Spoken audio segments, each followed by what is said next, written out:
Umugoroba mwiza kuri mwese abadukurikiye, tubahaye ikaze kuri wa mwanya wahariwe iteganyagihe mugiye kurigezwaho na Alphonsine Musanganire. Kuri uyu munsi tubafitiye iteganyagihe ryihariye ko tugiye kubagezaho ibyaranze ukwezi k'Ugushyingo 2018 ndetse tubagezeho n'ibiteganijwe mu Kuboza. Ukwezi k'Ugushyingo kwaranzwe muri rusange n'imvura yabaye nkeya ugereranyije n'imvura isanzwe igwa mu Rwanda muri uku kwezi.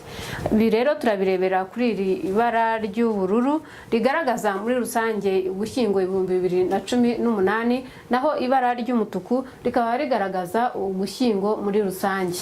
Usibye mu ntara y'Iburasirazuba niho hagaragaye imvura yagaragaye ari nyinshi kurusha imvura isanzwe igwa muri uku kwezi, naho handi hose imvura yabaye nkeya.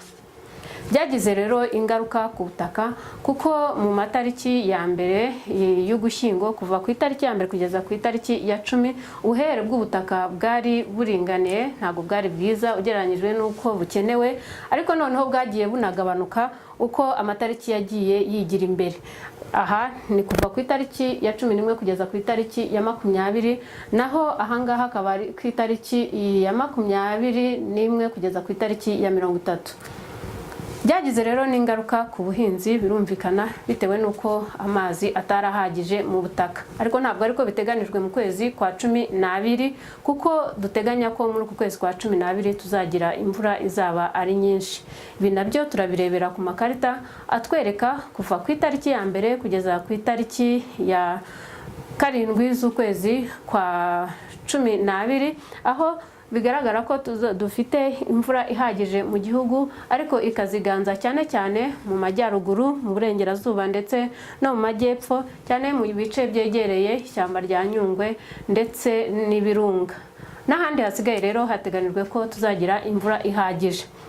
Nako biteganijwe kuva ku itariki ya 8 kugeza ku itariki ya 14, hateganijwe ko nabwo tuzagira imvura izaba ihagije mu Rwanda. Nubundi muri ibyo bice byegereye ibirunga n'ishyamba rya Nyungwe akaba aribyo biteganijwe kuzagiramo imvura nyinshi kurusha ahandi. Reka tugaruke tubabwire rero uko ikirere cy'ejo giteganijwe. Duhereye muri iri joro hateganijwe ko turi bugwishe imvura cyane cyane mu majyaruguru y'igihugu ndetse no mu majyaruguru y'intara y'Iburengerazuba. Mu mujyi wa Kigali naho hateganijwemo imvura mu ijoro. Naho ku munsi w'ejo mu gitondo hateganijwe ibicu bizaba ari byinshi. Ku gicamunsi tukaba duteganya ko imvura izagwa henshi mu Rwanda, ndetse imvura ikaba iteganijwe kuzumvamo inkuba, ariko hakaba hari aho imvura izatangira ku masaha yegereza saa 6. Mwakoze gukurikira